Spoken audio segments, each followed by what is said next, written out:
The show starts off in an alien land, where the protagonist Atticus is fighting in the Korean War. Strangely, UFOs hover in the night sky, and giant monsters create havoc on soldiers. The beautiful woman, who looks like she's from Mars, descends from one of the flying objects and approaches Atticus. Just when she hugs him tightly, a massive alien creature appears from behind. Comically, a baseball legend, Jackie Robinson, fights off the monster with his baseball bat. All of these strange happenings turn out to be just a dream. Atticus suddenly wakes up on a bus heading back home. The black woman sitting across from him says they've reached the promised land. Suddenly, their bus breaks down and the passengers are forced to seek another vehicle. Interestingly, the white passengers get a ride to the next town, but Atticus and the woman are left behind to walk. During their conversation, we learn that Atticus joined the army to escape his no-so-loving father. Now, he's back in Chicago because his father is missing. The scene cuts to Atticus' uncle and his wife's bedroom. George and Hippolyta are in bed, talking about his next trip for their guidebook. Their daughter, Diana, is drawing a comic of her mom in the living room.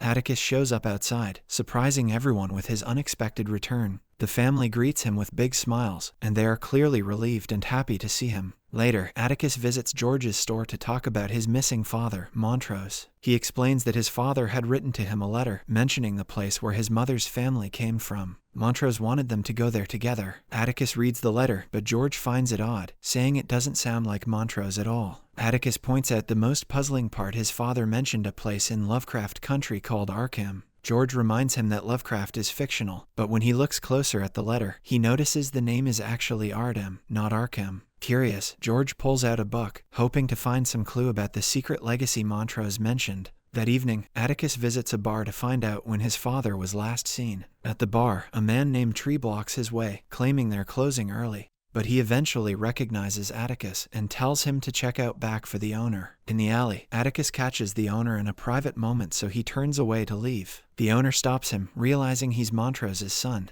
and mentions that Montrose left the bar about 2 weeks ago with a white man who might have been a lawyer. He also mentions that the man was driving a silver sedan. Later, Atticus asks if George found any information about Ardham. George says all he discovered is that it was located in Devon County, Massachusetts, over 200 years ago. As Atticus flips through the guidebook, George decides he's coming along to help find Montrose. They then plan to leave the next day. The next morning, Atticus reunites with his high school friend Letty, who has also decided to join him on the trip. Atticus, Letty, and George hit the road after saying goodbyes to their family. After driving for hours, they arrive at Marvin, Letty's brother's house. He shares eerie stories about travelers being attacked by wild animals, people going missing, and rumors about the local sheriff, Eunice Hunt. He then shows them a map with Ardham marked deep in the woods, far from any guide stops. The following morning, the trio heads to Devon County. They spend the entire day driving through the woods, trying to find a road to Ardham. Atticus eventually asks George to stop the car so he can look around.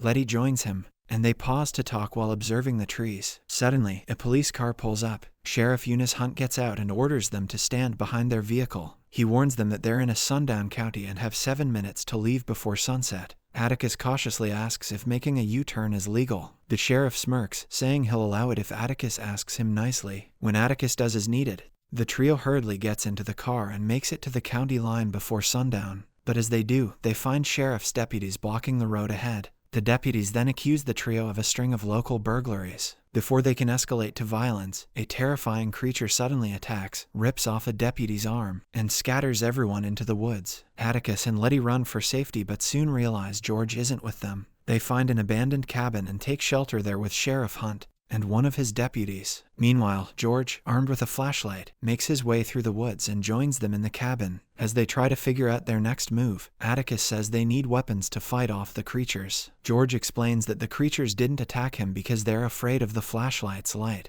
Hunt then insists Letty go to the car to get more lights. Atticus hesitates, not wanting her to risk it, but Letty reminds him that she was a high school track star. She anxiously admits she's scared but takes off anyway. As Letty sprints to the car, Sheriff Hunt, who had his arm bitten off, transforms into one of the monsters. He attacks and kills his remaining deputy. Elsewhere in the woods, Letty makes it to the car and crashes it into the cabin, saving Atticus and George from Hunt's attack. However, more creatures are attracted due to the noise. Letty and Atticus then light flares and temporarily drive the creatures away. Suddenly, a piercing, whistle-like sound fills the air, and the monsters retreat into the woods. The next morning, Atticus, Letty, and George finally stumble upon the road to Ardham. They follow it to a massive mansion, where they find the silver sedan parked in the driveway. The blonde man, introducing himself as William, opens the door, greets Atticus by name, and proudly welcomes him home. The group is left utterly confused. After the trio makes themselves comfortable at the house, William shares that the mansion belongs to Samuel Braithwaite.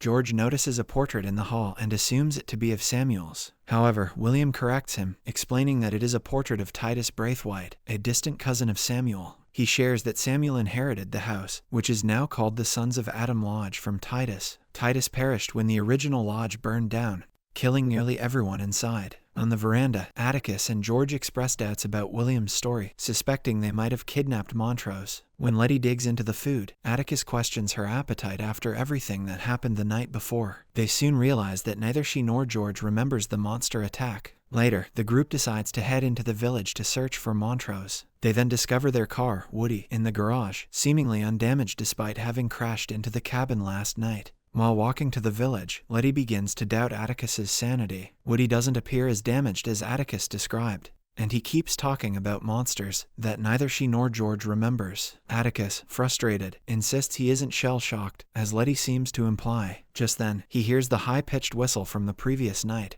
and goes to investigate. He encounters a woman named Dell, accompanied by 2 snarling guard dogs. George speculates that she might be the sheriff, noting how she is guarding the only stone building in the village. However, Dell clarifies that the building is used for storing meat, explaining that animals frequently raid the cottages for food. As the sun sets, Atticus, George, and Letty return to the lodge. Along the way, George recalls something Dora, Atticus' mother, told him years ago about her ancestors. Dora had shared that her great-ancestor, Hannah, was a slave who escaped her master's house during a fire. George connects this to what William said earlier about how Titus Braithwaite was kind to his slaves. He then realizes that Hannah likely fled these very woods while being pregnant with Titus Braithwaite's child. After the fire, their reflection is interrupted when they are surrounded by 2 monstrous creatures. Just as panic sets in, Christina arrives on horseback and blows a whistle, causing the monsters to retreat. She orders Dell to escort Atticus to her father, Samuel's lab, while instructing George and Letty to return to their rooms. As they comply, George and Letty once again lose all memory of the encounter. In the next scene, Atticus is escorted to Samuel's lab, where he is undergoing a painful surgery. Meanwhile, George explores his room and picks up the House of the Borderlands from the shelf. As he picks up the book, a secret passage behind the bookcase suddenly opens. George follows the passage and discovers a room containing a book detailing the laws and principles of the Order of the Ancient Dawn, a mysterious secret society. After the surgery, Samuel, now stitched up, points to a painting of Adam. He compares himself to Adam and claims to have spent years working toward restoring paradise. Christina adds that Atticus has a role to play in her father's mission. At dinner, Atticus and George are seated with the lodge members as Samuel, their leader, explains the group's origins. George then stands up and tells everyone that he found a book containing the laws of the Order of Ancient Dawn. He shares that men who are direct descendants of Titus Braithwaite automatically become members. Not just members, but high-ranking ones, known as Sons Among Sons, with the authority to give orders to regular members. George believes Atticus is the last blood heir of Titus Braithwaite. Atticus then stands and demands that Samuel return his father. Samuel, unfazed, says he isn't a zealot. He explains that Titus used the Book of Names to make himself stronger, and that Atticus, as a descendant, carries some of that power. Although it's diluted and flawed, it's still valuable. Later, Atticus and George sneak into the stone building to find Montrose, but all they find is his flask. Suddenly, Dell appears with a shotgun, calling them dumb animals. Before she can shoot, Letty knocks her out with a shovel. George then realizes Montrose must have dug his way out, inspired by his favorite book, The Count of Monte Cristo. Meanwhile, Montrose emerges from underground with his hands still cuffed. He's shocked to see the 3 of them waiting for him. On the way back to the lodge, George explains that the Order has lodges across the country. This one is called the Sons of Adam, founded by Titus after he discovered the Book of Names. Their conversation is interrupted when the car suddenly slams into an invisible barrier. Confused, they get out, only to see Samuel and Christina arrive. Samuel suddenly shoots Letty, causing her to bleed out within seconds. He then gives Atticus an impossible choice: choose who he should shoot next. When Atticus refuses, Samuel shoots George. The scene shifts to Samuel's lab, where Atticus is being groomed for the ceremony. Christina explains that her father, Samuel, believes opening the door to the Garden of Eden will grant him immortality. Since Atticus is a direct descendant of Titus, his blood is key to helping Samuel achieve this. Atticus then watches as Letty regains consciousness. Christina assures him that her father will heal George too, but only after Atticus agrees to take part in the ceremony. Atticus agrees, and during the ceremony, he stands between three conductors in front of a wooden frame while Samuel chants. The glowing essence emerges from Atticus's chest and opens a yellow portal. As the plants around it come back to life, the ring Atticus is wearing releases a black, hair-like substance. This is when he sees a pregnant black woman staring at him through the portal. Suddenly, the lodge begins to shake and the roof starts falling over. Meanwhile, Letty and Montrose help George out of the collapsing building. As Samuel chants louder, the plants around the portal wither and die. Suddenly, Atticus screams as energy bursts from him, shutting down the ceremony and turning Samuel and the other lodge members into stone. After recovering, Atticus follows the black woman who turns out to be his mother's ancestor, Hannah. He runs through her spirit just as the lodge collapses behind him. Outside, he meets Letty, who sadly tells him that George has passed away. 3 weeks have gone by since George's death. Letty shows her half-sister Ruby the house she recently bought on the north side of Chicago, a predominantly white neighborhood. Ruby is stunned and questions how Letty managed to afford it. Letty avoids answering and instead says she wants to repay Ruby for all her support over the years. She plans to turn the house into a boarding house, a safe haven for black people. Though hesitant, Ruby eventually agrees to move in and help fix up the house. The next day, Letty moves into her new home and starts accepting tenants. She walks through the house and takes photos of the guests. Atticus arrives to say goodbye as he plans to return to Florida. However, Letty asks him to stay until her housewarming party. Before he can answer, they hear car horns blaring outside. They find 3 white teenagers in cars parked outside, each with a brick tied to the steering wheel to keep the horns blaring. Sensing trouble, Atticus decides to stay for a few days more. The next day, Letty throws a lively housewarming party. Ruby sings in the living room with a band as guests enjoy the celebration. Atticus is dressed in his military uniform to let the white neighbors know that a veteran lives in the house. Meanwhile, Letty heads to the bathroom, and Atticus follows her. The two get caught up in the moment and end up having sex. Afterward, Atticus, Letty, Tree, and Ruby step outside to find a large cross burning in their front yard. Enraged, Letty wields a baseball bat, smashes the windows of the 3 cars, and removes the bricks tied to their steering wheels to stop the honking.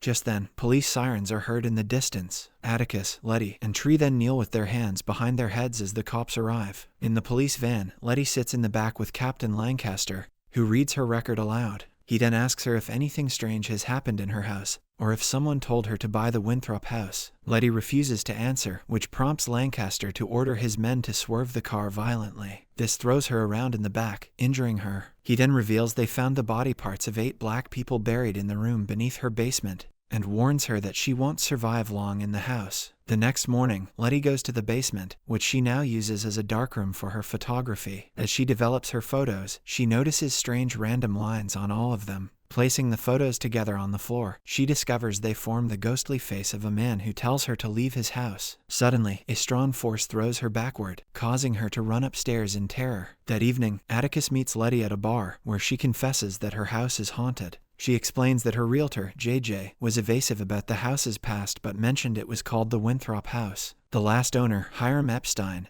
was a scientist at the University of Chicago who was fired for unethical experiments. Letty believes Epstein was conducting human experiments since 8 bodies were found buried in the basement. She shows Atticus a newspaper article from June 21, 1948, where Epstein is pictured with Captain Lancaster. It turns out that Lancaster was mentioned in several articles as the lead detective in numerous missing persons cases on the South Side. Letty suspects Lancaster supplied Epstein with test subjects. The duo then hires a priestess to cleanse the house. The ritual begins with the priestess slitting a goat's throat and marking their foreheads with its blood for protection. They head to the cellar, the center of the ghost's presence, and form a circle. While this is happening, 3 white teenagers armed with baseball bats break into the house. 2 enter a room but find themselves trapped as the door locks behind them. Inside, they face a ghost dressed as a basketball player, but with the head of a baby, slowly approaching them. Elsewhere, the 3rd intruder is decapitated after sticking his head into the elevator shaft. Back in the cellar, the lights flicker and the room shakes violently as the priestess chants. Suddenly, water pipes burst and wash away the protective marks on their foreheads. The priestess is then attacked and possessed by Hiram Epstein's spirit. Epstein turns his wrath on Atticus and chokes him against the wall. Then, Letty calls out the names of the 8 spirits: Betsy, Philip, Lucy, Jasper, Anarcha, Rufus, Grover, and Oliver. The priestess collapses to the floor as Epstein takes over Atticus' body, demanding that Letty leave his house. Refusing to back down, Letty pleads with the spirits for help. The ghosts appear, and together with Letty, they form a circle. They chant spells, causing Epstein's spirit to appear in its original form. The evil spirit is eventually banished from the house for good after Letty, and the 8 ghosts cast spells on him. A week later, a reporter visits Letty to interview her about the boarding house. While riding the elevator, the reporter asks if Letty has heard anything about the disappearance of 3 white neighbors. Letty denies knowing anything. However, it is revealed that she has hidden their bodies in the tunnels below her house, the same tunnels where Hiram Epstein hid his victims. Meanwhile, Atticus watches the realtor's office, waiting for a chance to learn more about the house. Before long, Christina arrives in her silver car. She thanks JJ, the realtor, for his help and confirms the bank has transferred his payment. Once JJ leaves, Atticus confronts Christina, accusing her of arranging for Letty to receive the inheritance money used to purchase the Winthrop house. Christina explains that Horatio Winthrop, one of the sons of Adam's founders, was expelled after stealing pages from the Book of Names. He was frustrated with Titus Braithwaite's monopoly over the language of Adam, so he attempted to create his own cipher using the stolen pages. Hiram Epstein, the scientist who previously owned the Winthrop house, was one of Horatio's followers. Atticus, uninterested in the details, pulls a gun on Christina, ready to kill her, but to his surprise, she uses her magic to freeze him in place. Before leaving, Christina slips her card into Atticus' pocket and urges him to contact her when he's ready to explore their family's legacy.